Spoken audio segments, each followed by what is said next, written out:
All right, well, welcome everyone. Thank you so much for joining us. On behalf of Princeton University's Office of Religious Life and Hindu Life program, I'm so happy and grateful that you all can be with us this evening for what I think is going to be a really insightful and thought-provoking talk. My name is Vineeth Chander. I serve as one of the assistant deans in the Office of Religious Life and the Hindu chaplain on campus. And I also direct our university's yoga and meditation fellowship program. So I'm wearing all of those hats, you could say, I guess, in presenting this evening's talk.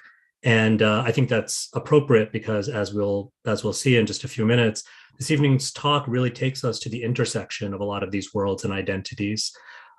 Whether we identify with Hindu traditions, whether we identify with yoga practice and community, or wellness modalities. Tonight's talk, I think, will touch on all of those spheres. Let me say a few words about our guest speaker, and then I'll turn it over to him. We are honored and delighted to have with us this evening Professor Neil Dalal.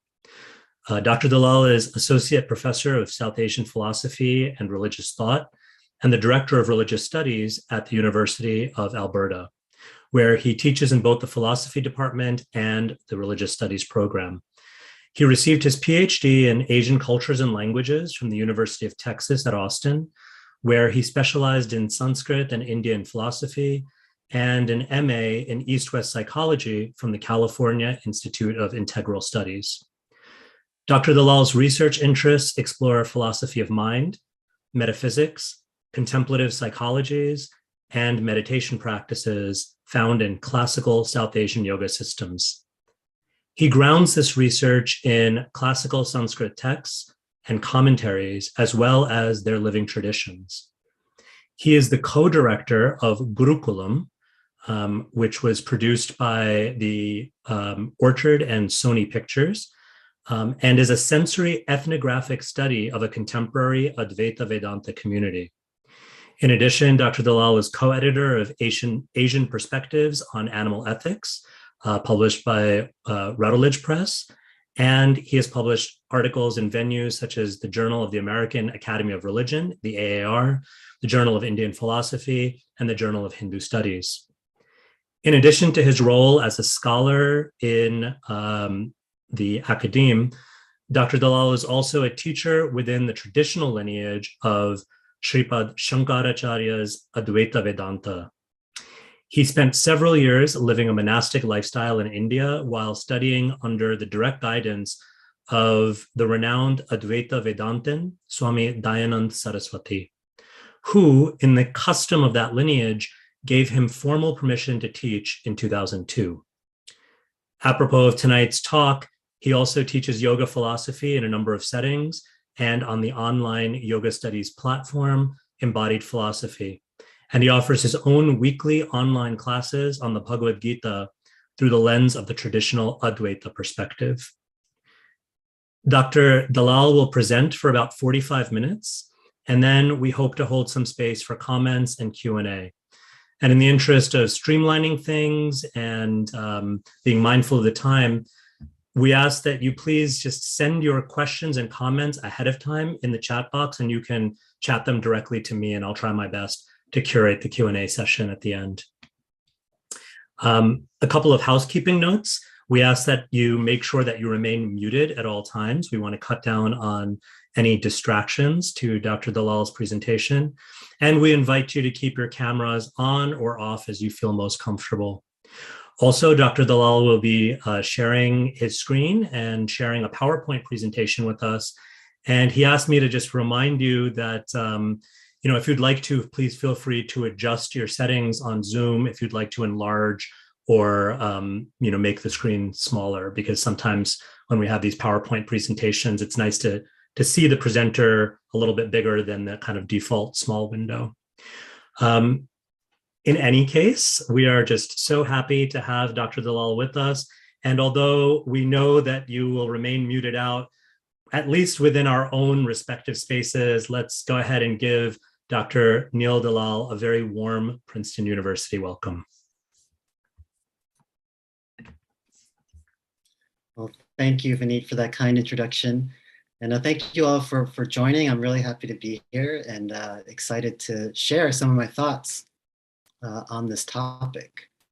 So what I want to talk to you about, the title of my paper is Appropriating Ananda, Exploring Liberation and Wellness in the Bhagavad-Gita.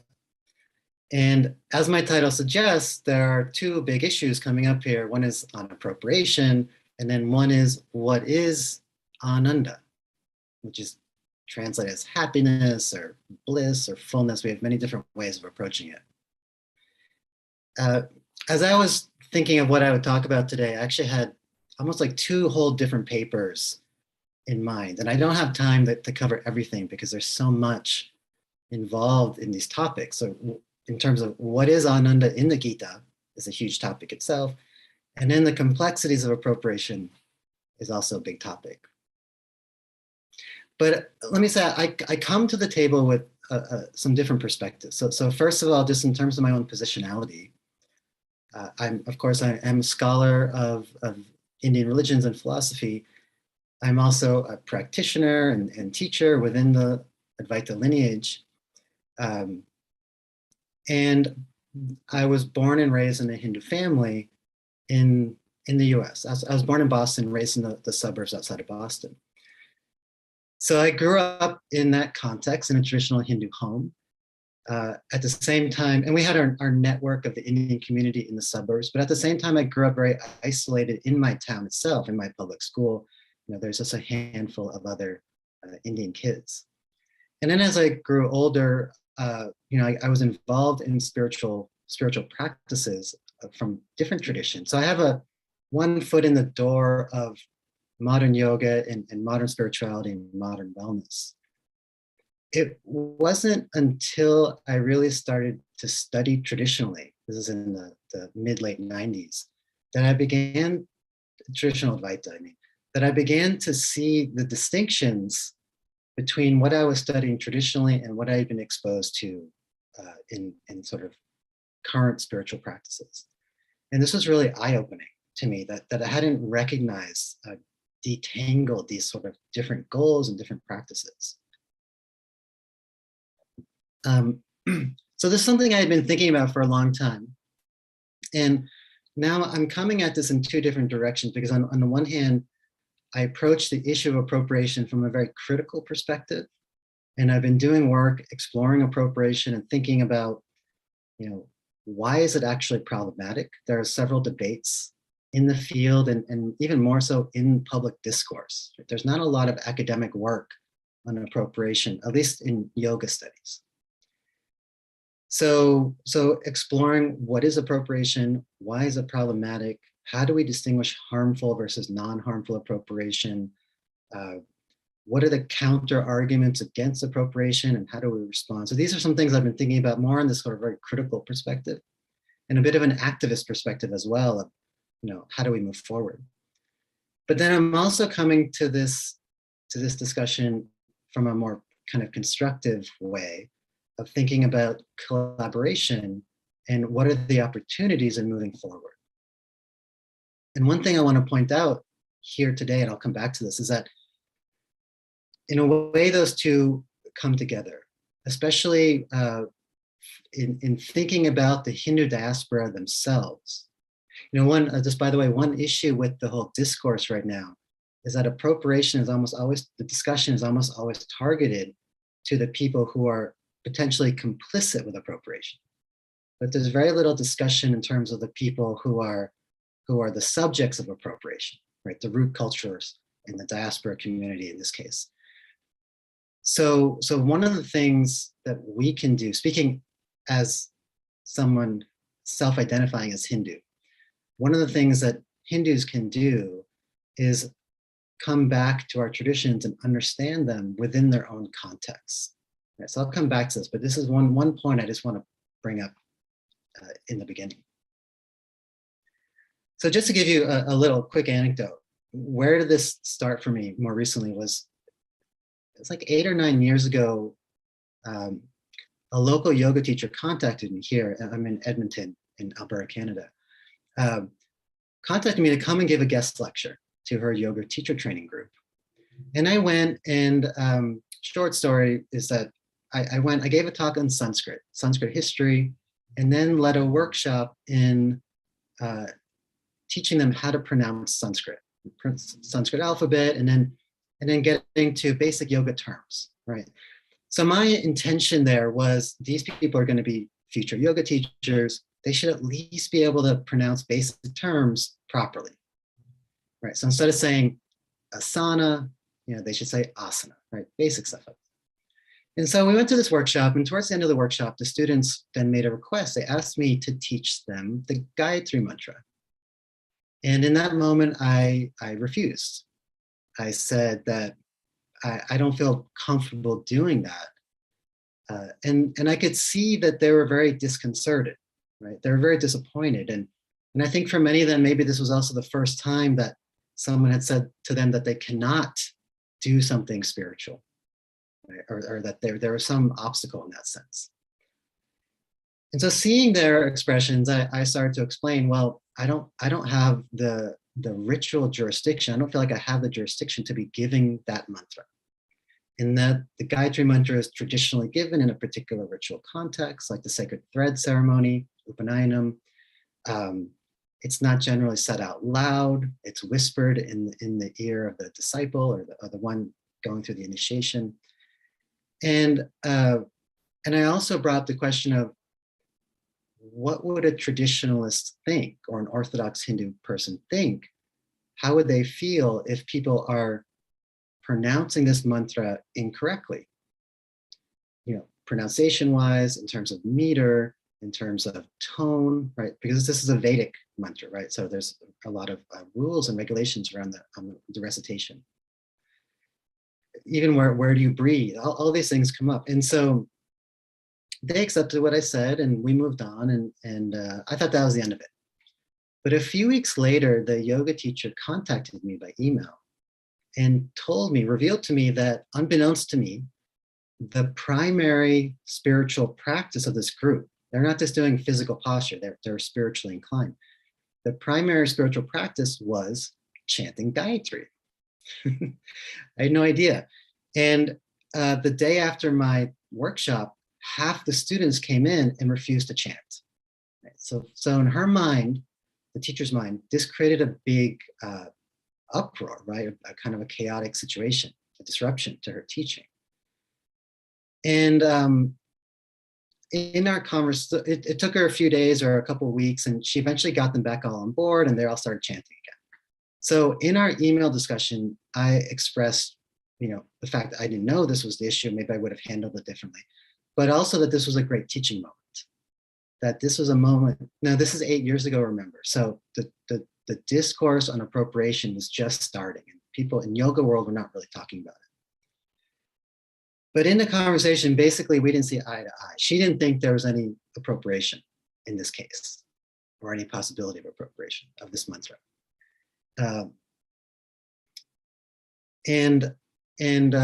What I also realized, by the way, she didn't invite me back either. Right? So that was the end of that. But what I also realized was that she told me that what she wanted from me was to empower the students to honor the tradition. This is like kind of her wording, to be able to chant. But another way to look at that was that I was coming in and giving permission, right? That my presence as a scholar, as a traditional teacher, as someone from a Hindu family background, that if I gave them the mantra, then they would not feel any issue or any appropriation or any imposter syndrome or anything like that, and they could freely chant the mantra. And so then I realized that I really have to think about my agency in a way I hadn't thought about before. Because how am I being interpreted here? I thought it was just pronunciation. I didn't think it was going further than that. The problem is that the modern spiritual world is sort of like the Wild West. Right? There's a gold rush in spirituality because of the commodification of spirituality. And there's also, within what we talk about as spiritual but not religious ideologies, there is a total freedom to do whatever you want with whatever spiritual practice you adopt. So it's not just that they're chanting, but that they would potentially take the freedom to share the mantra in any way they want, to give it to other people, to chant it in any way they want, right? You can put it to music, like singer-songwriter style, or to hip hop, or whatever they want, which might be really cool in its own way, but now there's a potential conflict with the ritual constraints and obligations that come with chanting that particular mantra. So this sparked an interest, in part to understand mantra theology in New Age spirituality and modern yoga worlds, and then to use the mantras as a case study to understand appropriation.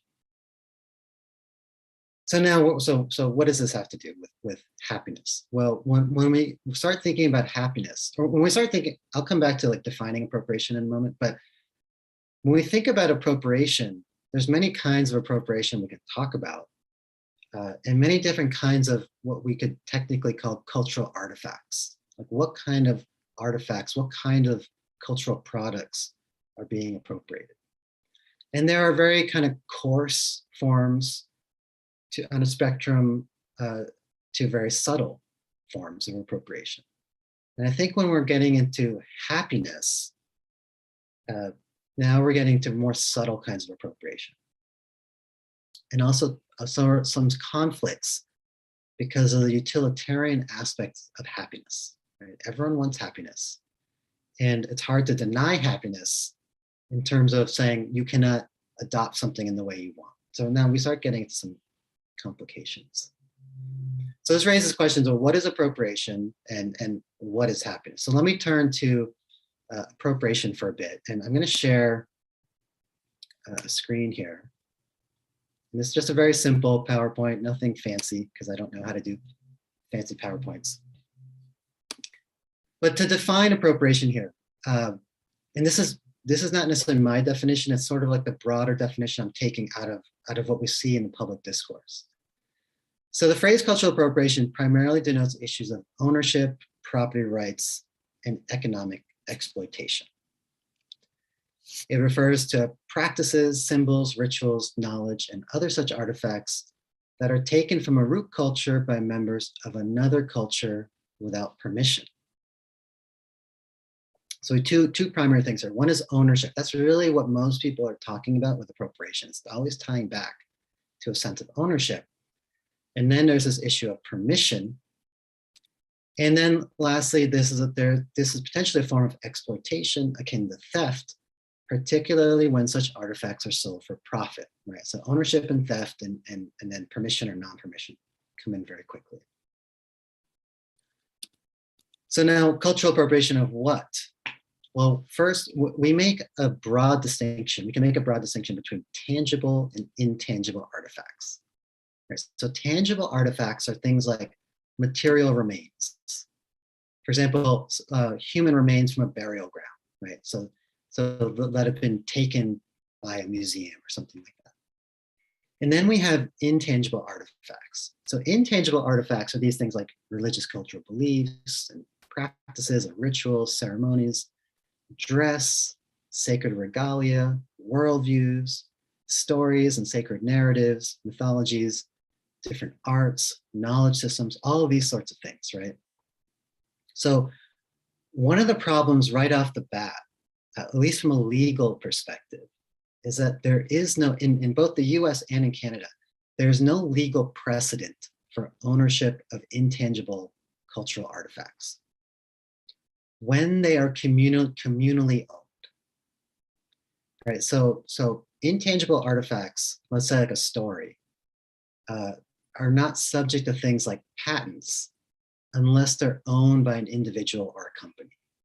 When we have communal cultural kind of ownerships, it just doesn't work out that way. Right? So there's a really interesting, by the way, legal studies of this, particularly within Indigenous law, which applies for yoga too. So now just to give you some examples, and for some of you, some of these may be a little triggering, I apologize, but we have these coarse examples of appropriation, like all these plays on namaste, right? That's come up a lot in the public. Namaste all day, or namaste, namaste, whatever expletive. You see like this namaste mother effers, with the om instead of a u, right? So this is like a double problem there. We have things like alcohol and yoga, which are almost never combined in the classical traditions, maybe in some tantric cases, but not like this, right? So gin and yoga, or beer and yoga, or tasting spirits and yoga, and all these other kinds of yogas that have come up, like goat yoga, and there's even lemur yoga, all these kind of wild things that are like really kind of publicity gimmicks. More alcohol in Hinduism. Ganesha, Ganapati is, this classic kind of exoticized, orientalized depiction motif here, like on an India Pale Ale beer. We have ohms on floor mats, even in yoga studios. I've heard people telling me about, ohms on the, which of course are problematic for most Hindus because the impurity of feet, touching a sacred symbol. And maybe worst of all, Ganeshas in the bathroom, or Ganeshas on chappals, on sandals, which you would never find in India, in any Hindu home. So this is deeply disturbing to many Hindus for obvious reasons.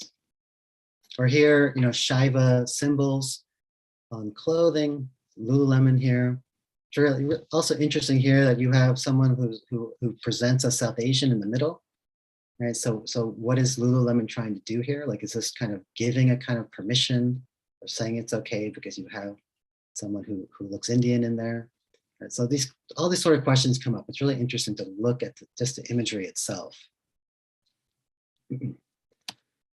Or here is Rihanna, the musician's her fashion line, Fenty. They did this shoot. So this model dressed as some kind of Cupid archetype, but you see the Hindu temple behind. So how is the temple functioning here, right? So there's some kind of exotic, ancient cultural cachet value that Hinduism brings, and the ancient East kind of orientalized conception that brings this touch of the exotic into this world of fashion, right? So it's selling a product in some way.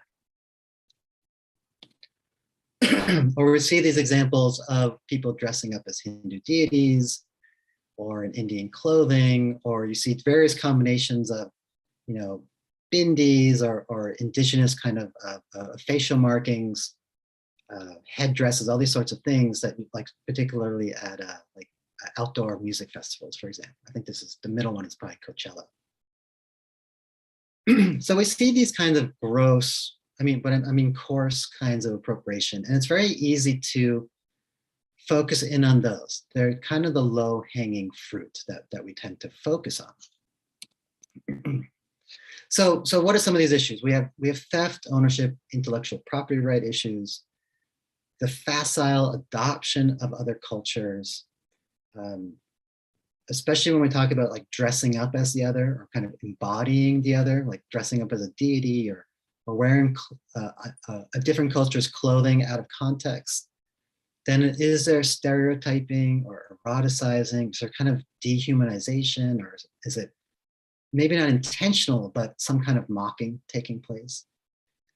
We have forms of misappropriation, or ways distortion comes to the root traditions, right? So is there some kind of harm, violation, transgressions towards the source culture? And certainly when we get into like Ganesha in the bathroom, we can think of that as desacralization and even desecration. And then there are these deeper levels of I'll come back to in a minute, the erosion of cultural identities. So we don't have time to go into all these entanglements, but just so you know that the ecology this sort of wider net of appropriation becomes really complicated because of these different entanglements with Western religions, with the genealogical roots of what we think of as New Age religion and modern paganism, which go back to what religious studies scholars speak about as the American metaphysical systems, traditions coming out of the 19th century in North America primarily. Western esotericism, groups like the Theosophical Society, Orientalism, which comes with exotification, right? This othering of the East, pigeonholing the East as exotic, but also not subject to reason, things of that sort. We also see a whole history in the US, especially of the privatization of religion, right? So this goes with the privatization of inner religious experience. That opens a door to secularization. All that opens a door to commodification, which is now escalated in a whole new way in recent decades. We have the science and medicalization of South Asian traditions, yoga, meditation, etc., which has done a lot of amazing things. But it's just there's a side, this negative side, the dark side of that, which is potential issues of appropriation. I mentioned eroticization, and also these ongoing structures of coloniality. Right? So even though India was decolonized in 1947, the structures, those power structures, continue in different forms as long-standing patterns of power, right? And so these continue to define culture, South Asian culture, knowledge production, and the various relationships. So there's all this complexity. But here, one thing I want to point out is that the discourse on appropriation the public discourse is very narrow. And so one of my critiques of the current discourse is that it's so focused on ownership and distortion that there are a lot of these broader issues that get swept under the rug. And so things that are more concerning to me in many ways is the ways that power is playing out here. Right? So exclusion and silencing of voices. So in the case in this case of Hindu voices, right? Or Buddhist voices, or indigenous voices. So there's a lack of representation. There's a lack of authority, right? If you think about in this yoga world or the broader world of wellness or of spirituality, who owns the yoga studios? Who runs the public media, like magazines, like Yoga Journal? Who runs corporate entities who are selling spiritual products?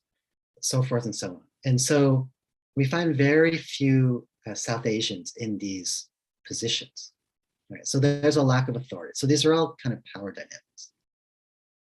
And where this leads is maybe my deeper concern for this talk today is potential issues around epistemic harm or epistemic injustice. So what does this mean? It means cultural forms of knowledge begin to lose meaning. Traditional forms lose meaning. So what happens is that there's a slow dislocation from ancestral traditions.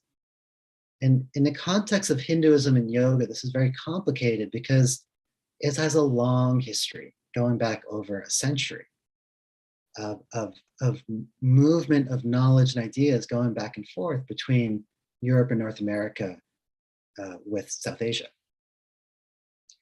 But the dynamic is that the people who hold authority are able to push their readings of traditions, right? And those become dominant.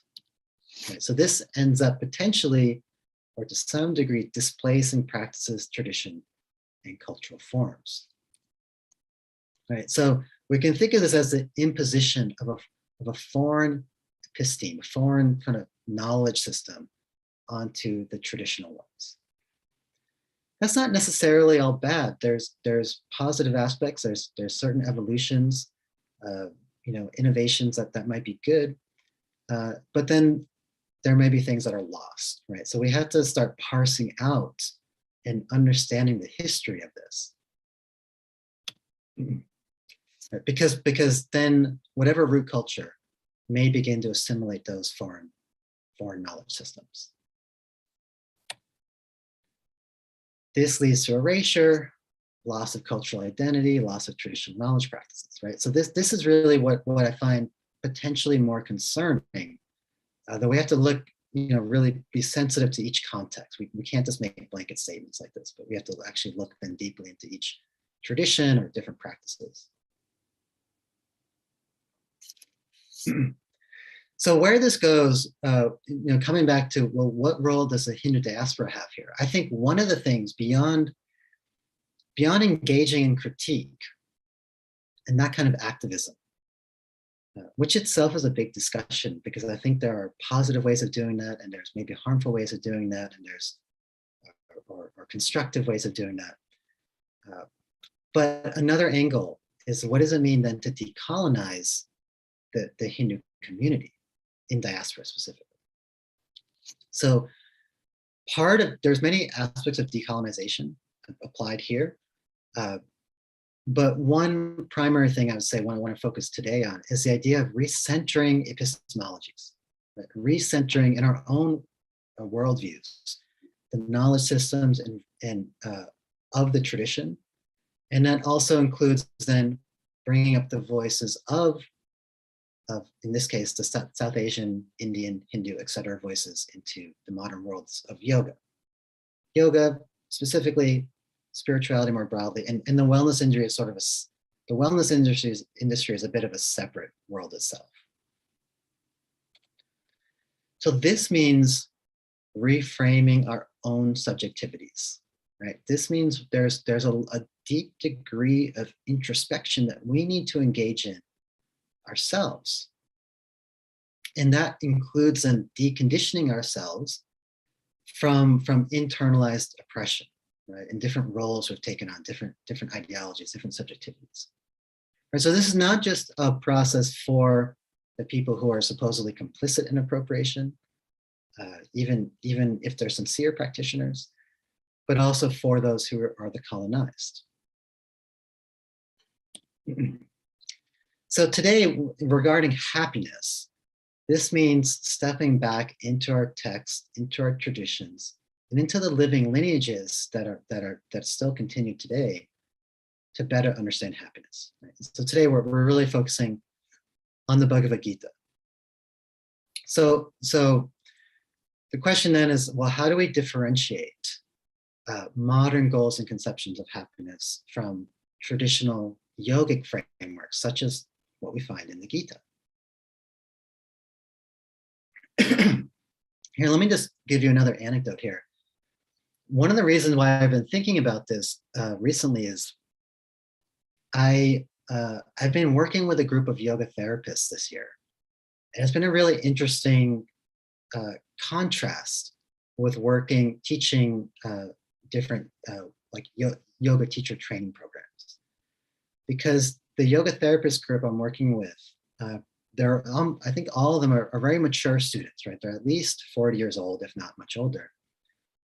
They have been studying yoga for many years. Right? They're not new to yoga, and they're interested in yoga far deeper beyond just posture practice. And they're not engaged in yoga therapy simply to work with physical issues, right? Kind of like a physical therapist.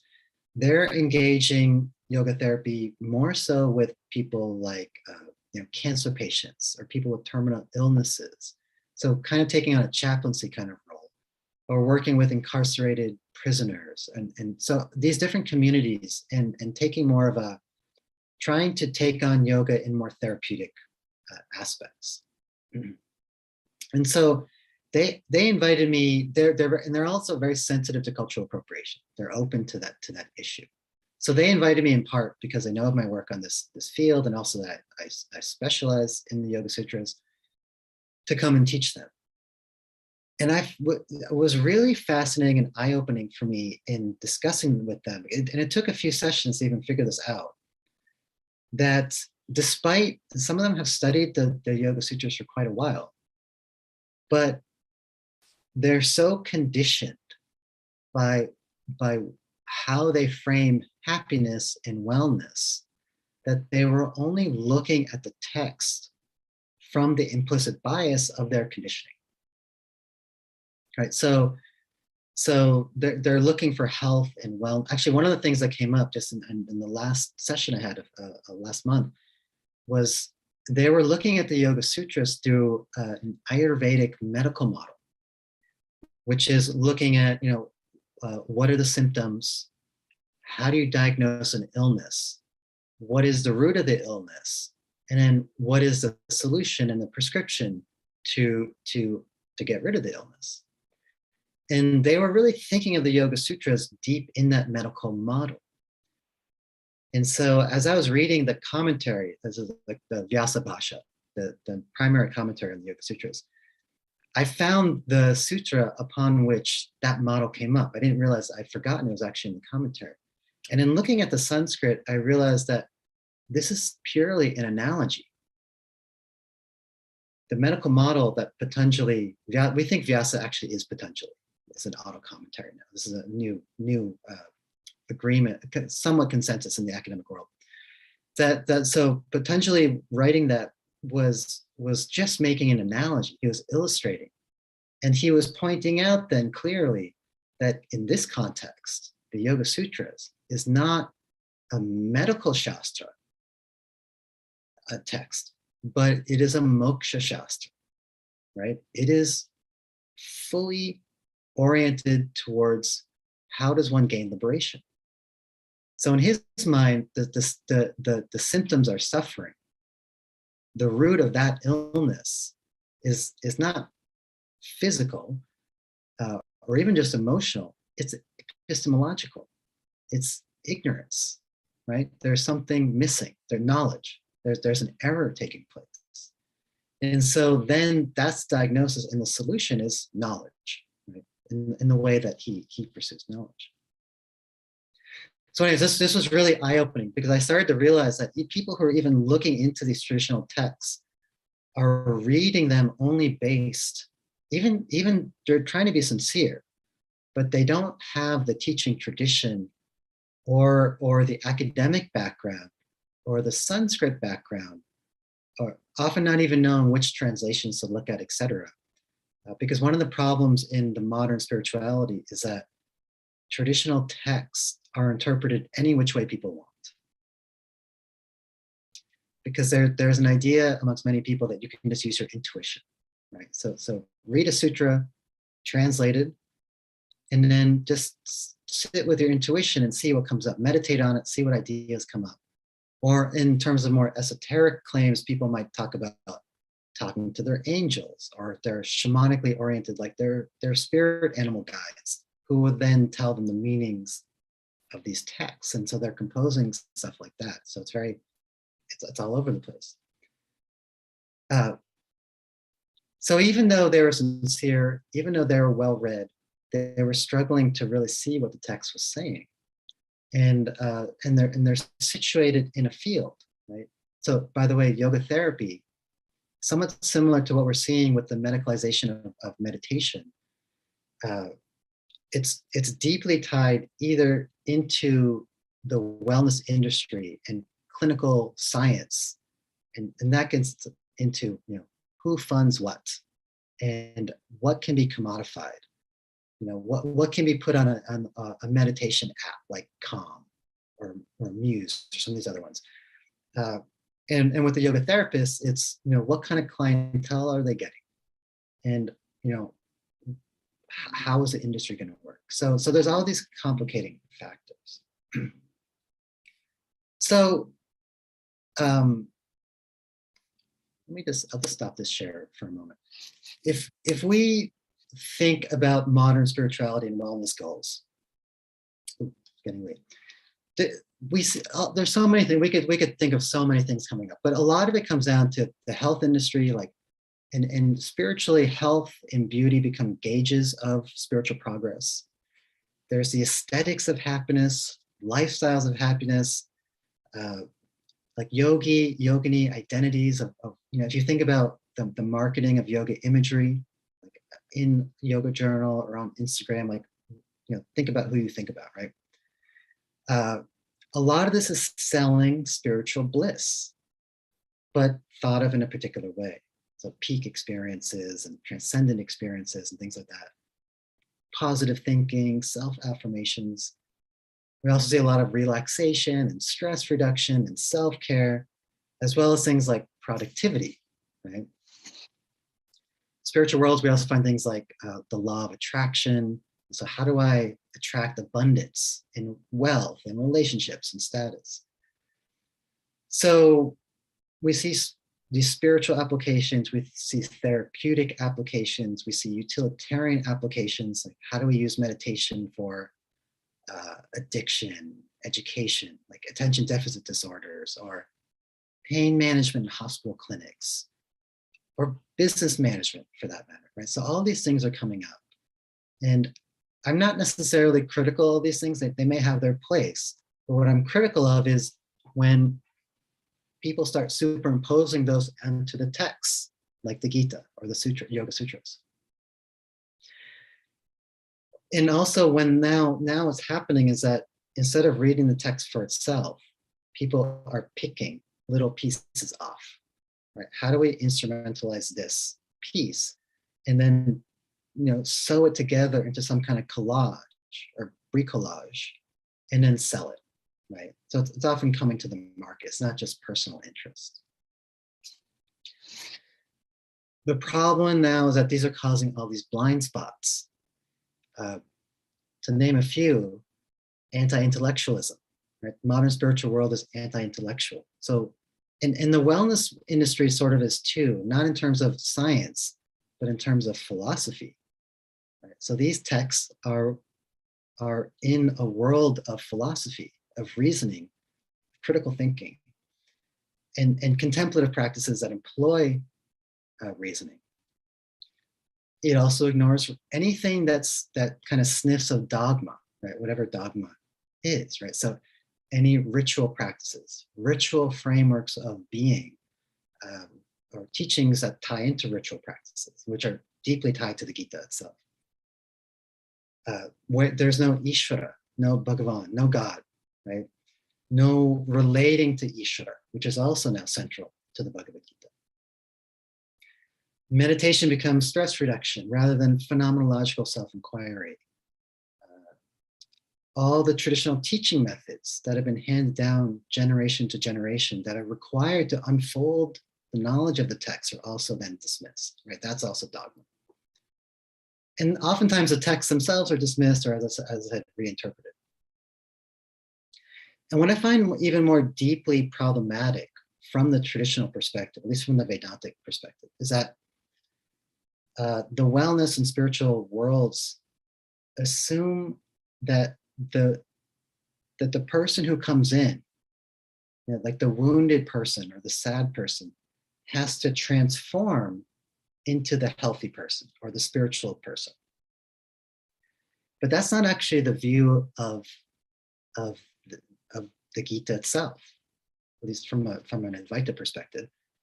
We say that the self already is whole, right? It's just a mistake. We're making mistakes about self-identity, and we're superimposing falsely, erroneously, that we're unhappy. Right? That's the cause of the unhappiness. So all these issues, what is consciousness? What is self-identity? What is the ground of my being? And ultimately, what is the very pursuit, which is moksha? These are all being elided. And so I think this becomes dangerous when this becomes, and to whatever degree it already has, or what it can happen in the future, that this is how these texts are then understood within the diaspora itself, right? So this comes back to this epistemic problems.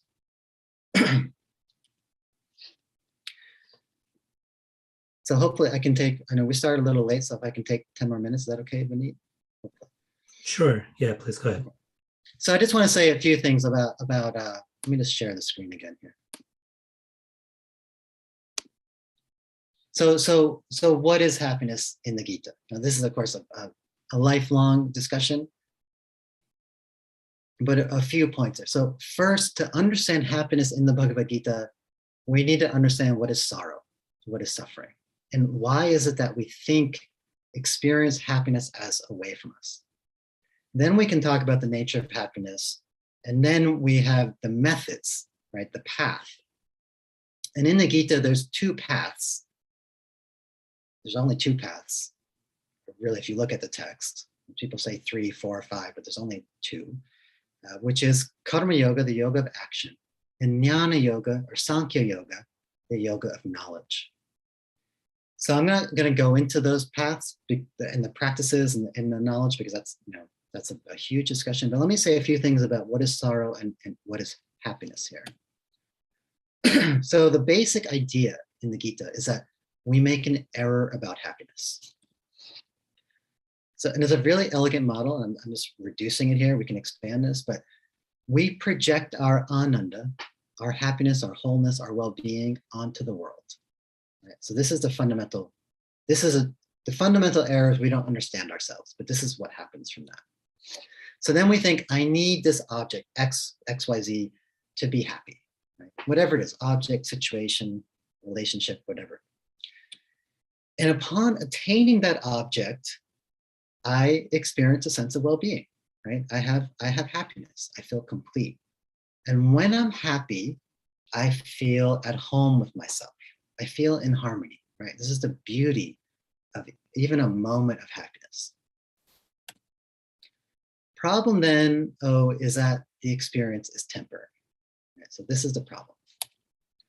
So this creates a self-perpetuating loop of chasing our happiness. Right, so this is how this works.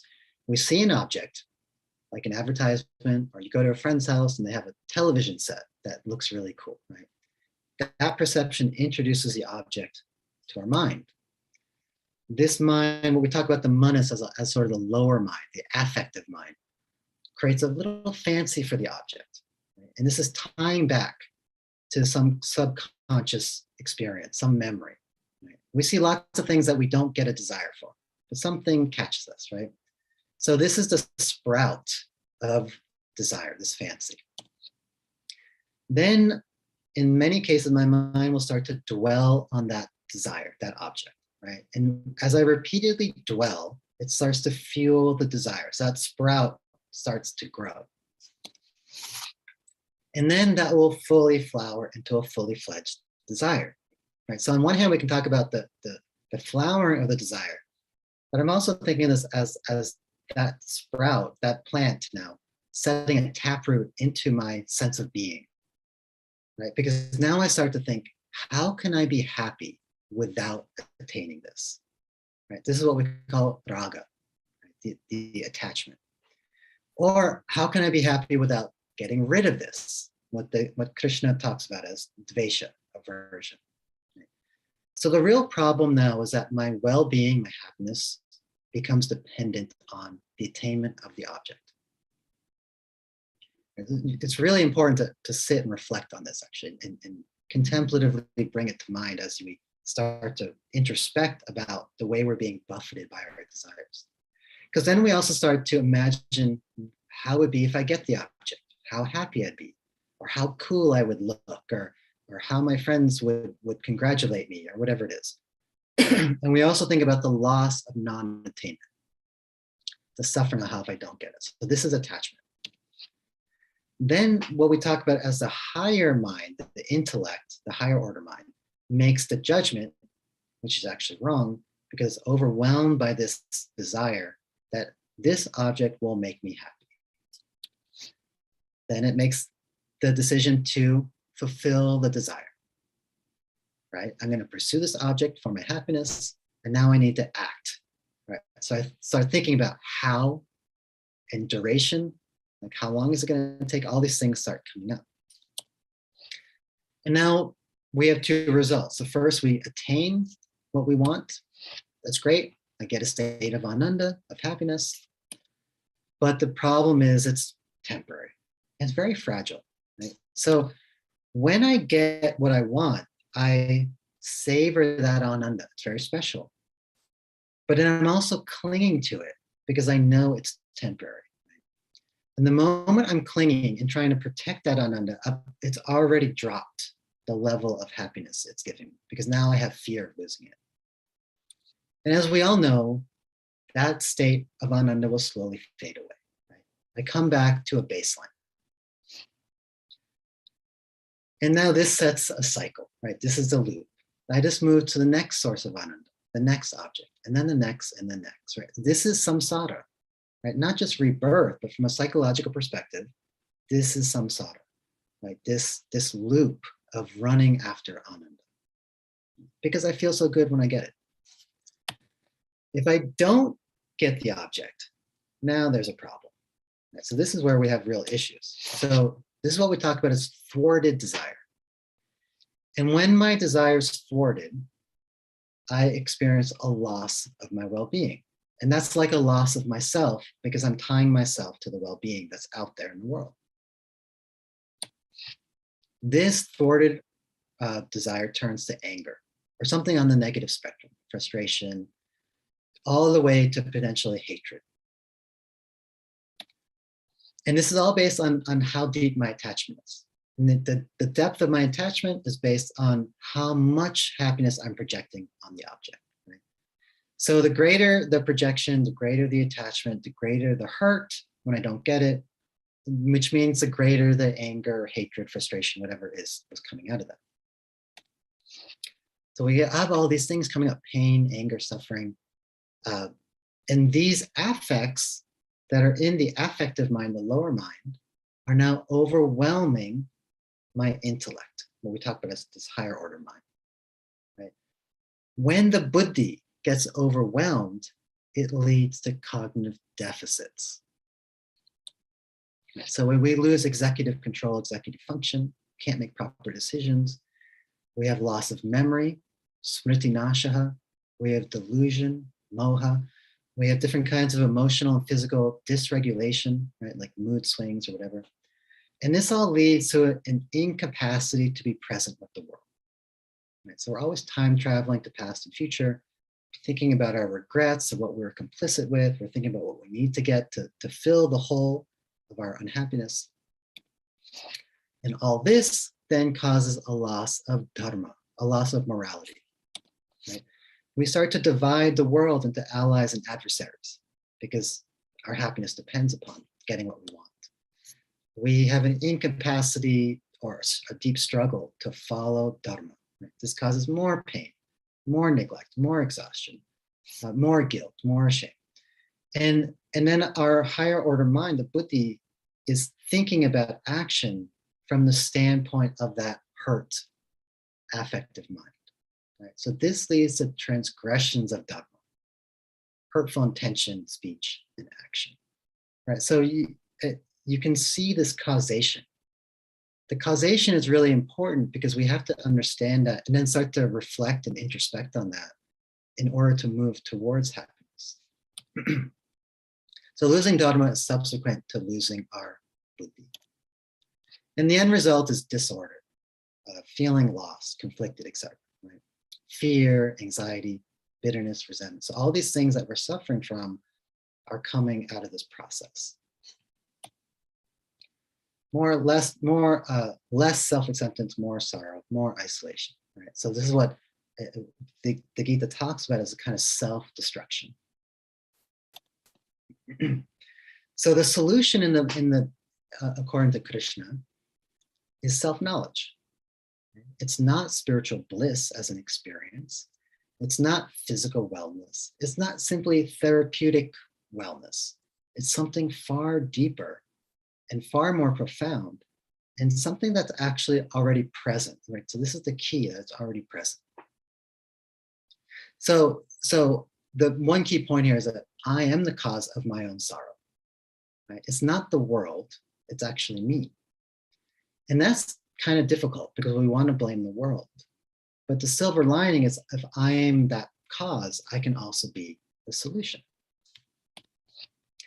So what is self-knowledge? This is a huge, huge discussion. We have no time for it. But basically, the end goal is that I am the self. Myself is the self of all beings. Myself is the self of Ishvara, of Bhagavan. Myself is not limited to this mind, body, sense, organ complex, but is actually non-dual. And that is immediately available for me because it's my very consciousness. Right? It's not a way, it's not my mind. It's a bigger discussion of what is consciousness here. But it is the very basis of my being, the ground of my being. And so myself is whole. It's infinite. It's complete. Right? Now, to gain this knowledge requires a traditional methodology. And this is why it's so elusive. Right? It's not something we do just reading books on our own. We have to like step into a tradition. So the key point I want to bring up here is that Ananda is innate. Right? This is how we understand the Gita. Myself is the wellspring of Ananda. And it's absolute Ananda. It's not state. It's not a mental state. It's actually the truth of my being, the reality of my being, because I'm limitless. Right? And that's stable.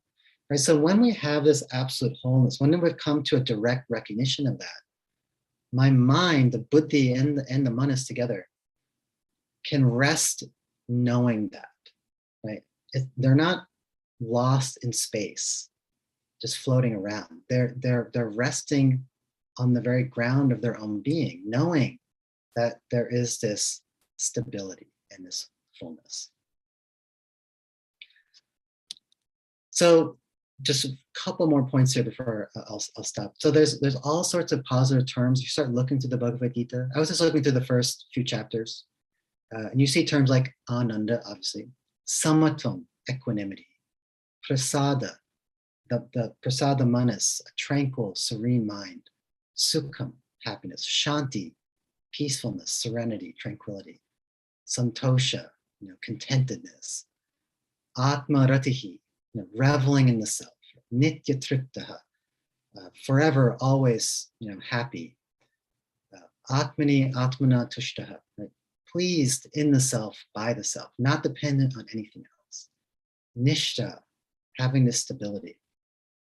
And so forth and so on. There's a lot more I can say about when we look at the different paths, Karma Yoga and Jnana Yoga, and how these different things are coming out of the particulars of these paths.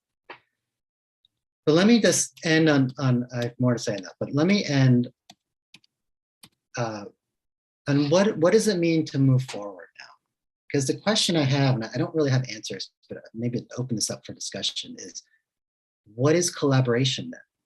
How do we move forward in looking at the traditional knowledge we have with what we see in these modern worlds?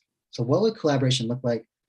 What problems arise that we would have to be very mindful of in terms of grafting things together? How do we start a dialogue between these traditional knowledge systems with these modern worlds? Responsible integration, basically. And in this process, how do we avoid traditional knowledge simply being consumed or being lost in this collaboration, right? Especially when things are always being marketed. So these are issues. But some ideas I have is a lot of what I've been talking about, like this focus on disentangling different ideologies, thinking about deeper causes of suffering, understanding attraction and aversion, raga dvesha. How are they pathologies? What are the hindrances and obstructions of things like meditation in the traditional texts? What are their antidotes? Where does the question of ignorance, self-knowledge, superimposition come in? And then all these different contemplative pursuits that are tied to these broader goals, in terms of understanding self-identity, narrative self, self-inflicted falsehoods. So I think one of the big things is we need to challenge a lot of the presuppositions of the goals that are being kind of handed down to us. Unless addressing raga dvesha, that's redundant. So I know I'm running over time, so I'll stop here. I hope that was insightful, and would love to hear your thoughts and continue the dialogue.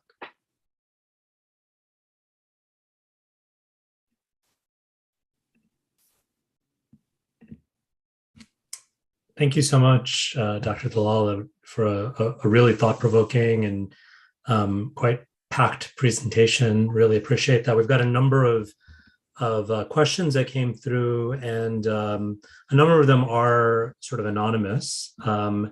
And so I'm happy to ask them on behalf of the questioners, and perhaps I can try to combine and conflate some of the questions together for the sake of time as well. So I apologize if we're not able to get to your question in the exact wording that you sent it to me. I'm going to try my best to get it across to our speaker. So our first question reads, I've heard the word embodiment used a lot in the yoga scene. What does that mean to you in light of Hindu and Buddhistic notions about the body and self-identity? That's a really interesting question. My first thought was, what's lost in these modern discourses oftentimes is that many of the classical traditions, whether it's yoga, like Yoga Sutra yoga, or Advaita Vedanta, or most of the Buddhist traditions, are more focused on disembodiment. And there's a lot of confusion around that. What does disembodiment mean? It's not disassociation. That's not the question there. That's a misperception of what disembodiment is. But I think there is a fundamental tension here, because the classical traditions are asking us to question our very identity with the body. Whereas a lot of modern traditions are taking embodiment as a presupposition and really making it embodiment as a hero. Right? And there are positives of that. But then it doesn't get to the question of should we be, what kind of identification should we have with our body? So that's a short response, but my first thoughts with that. Yeah, thank you. Thank you for that. Kind of along similar lines, the next question I received reads, I'll try to summarize it a little bit. I find it interesting that so many modern yogis, life coaches, etc., present the Gita or the Yoga Sutras as offering feel-good spirituality. My own reading of these books is that although you did acknowledge that there are positive terms, that these books can be incredibly stark and almost pessimistic when it comes to happiness, like the idea that there is no real happiness in this world until we achieve moksha or liberation. I guess that's more of a comment than a question, but is that, yeah, how does that sort of align with your looking at this subject? Yeah, that's interesting. So I certainly agree. I think there's what some of us will call a cult of positivity in the modern spiritual world. And then there's questions, to what degree is that a kind of, some people call spiritual bypassing, or a performative kind of happiness? And where's the possibility of being unhappy? Like, actually, it's interesting, in this very public discourse of appropriation debates, I see this all the time on social media. People will say, just be happy. Stop critiquing appropriation. Just be happy, right? You're raining on our parade. You're being the party pooper kind of thing. So I think that's deeply problematic. And when you look in comparison, when you do look at the traditions, I don't think of it as pessimistic. I don't think these traditions are pessimistic. I think their intention is to be realistic, because the reality is that we have moments of happiness, we have moments of sadness. That's, from a Gita perspective, that's our karma. That's what we call our prarabdha, right? We have ups and downs. Life, there's a lot of struggle in life. That's how life is. And the question is not avoiding it then, but how do you address it? How do you manage that? And how do you learn to move through life with great ease? So from the Gita's perspective, I don't think it's pessimistic at all. Because if you look throughout the text, Krishna is pointing out happiness, like many of those terms that I pointed out. And also the negation of other things, like the absence of avarice and jealousy and suffering and sorrow and many other things, right? We're gonna make I had a slide actually, I had a list of these things that are the absences of these things that of different forms of suffering. So I don't think it's pessimistic, but I think we also got to think about the scales of what these texts are doing, because as a moksha shastra, the Bhagavad-Gita is looking from a deeper level, like a deeper order of understanding. So it's not claiming that we don't have happiness and sadness, or that we don't have, I say this with the Buddha as well. It's not claiming that we don't have lots of happy times, but it's claiming that happiness is fragile. And that doesn't constitute the kinds of happiness or peacefulness or tranquility. It's hard to characterize in words sometimes what these goals are in moksha or nirvana in the Buddhist case. We see nirvana in the Gita as well, actually, the term. But that this happiness is untouchable, right? That there is a happiness of your being, which is not a state, but is the reality of your being, which doesn't come and go, which is not subject to causation, not subject to change. And so relative to that, our normal episodes of happiness are always entail unhappiness too, right? If you have an up, you're going to have a down, right? There's a duality inherent in that happiness only exists with sadness as well. So that's, I think that's the way I approach these traditions, more in that sense. Thank you.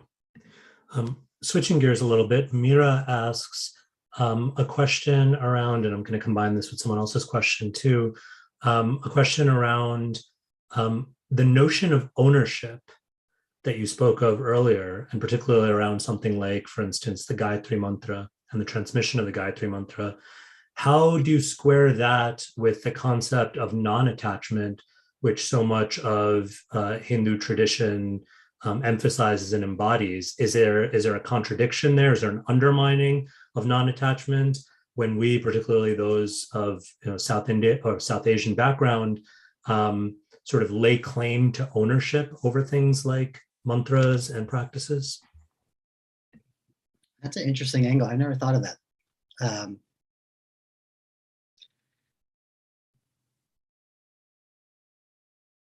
Here's one thought of how to address that. When we think of ownership, or if we tie that back to desire, a lot of people look at the Bhagavad-Gita. This is very common. I'm sure many of you heard this. And people will say that the Gita is telling us not to have desires. And that's an incorrect interpretation of the Gita. The Gita is not saying not to have any desire, because A, that's not possible. B, we would not be able to function in the world without desire. Right? You can't open up a door without the desire to open up the door. So when we think about desire in the Gita, we have to differentiate what we could talk about as purpose or telos from attachment. So, a classic example would be if I have young children, if one of my children gets a balloon and I get a balloon and, her balloon pops, it's the end of the world, right? But if my balloon pops, I didn't want that to happen. I would prefer it not to pop, but it's okay, right? So there's a distinction with, and this is, karma yoga is really the means to this, to a great degree. What that is a big question.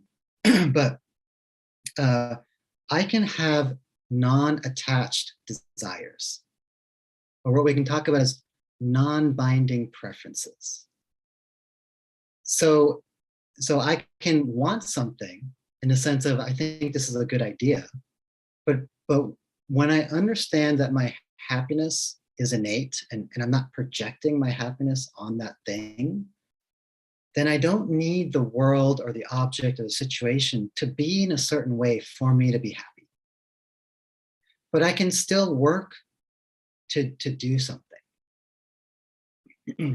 Like I can work to be fit, but if I get injured, I can be unattached and that I'm not suffering, psychologically at least, from that injury. So when we bring that ideology, that kind of understanding to appropriation, we can say that we don't have to, a really wise way maybe of approaching this is that we can work on appropriation issues without anger, without sadness, but still recognize that to some degree there is a justice issue involved here. And from a dharmic perspective, there's something to be done. So I think that's actually a wise way maybe of approaching this, is that assuming there are real issues with cultural appropriation, we can move forward. But I do think ownership is one of the really difficult things here. And I'm not very fond of the ownership ideology. I think it falls into a lot of problems. And this one problem I'll point out is who owns what. So if we say, a cultural form is owned, now we have to draw a boundary around who are the owners and who are the non-owners. And this falls into a lot of political problems because who dictates who the owners are and who dictates who they're not, and who is in between, right? So we might say Hindus are the owners, but what about white converts to Hinduism? Or what if there's a white yoga practitioner who's gotten lineage permission to teach something, right? So we have all these people on the fringes, and so we get into some very difficult political identity issues around who owns. So I'm not really a fan of requiring ownership in these broader appropriation debates. Yeah, it's such an excellent point. Thank you so much. And I think that certainly resonates with me. I imagine it resonates with a lot of us. And I think it also points to the complexity at hand here, right? We're not tying up things, with a nice, neat little bow, right? There's this can be really kind of messy. One takeaway that I know I am leaving this evening's talk with is a kind of a renewed appreciation for the idea of, rather than sort of framing things as a battle or, in this problematic notion of kind of who owns what. But I'm really inspired by the idea of perhaps framing things in terms of dialogue.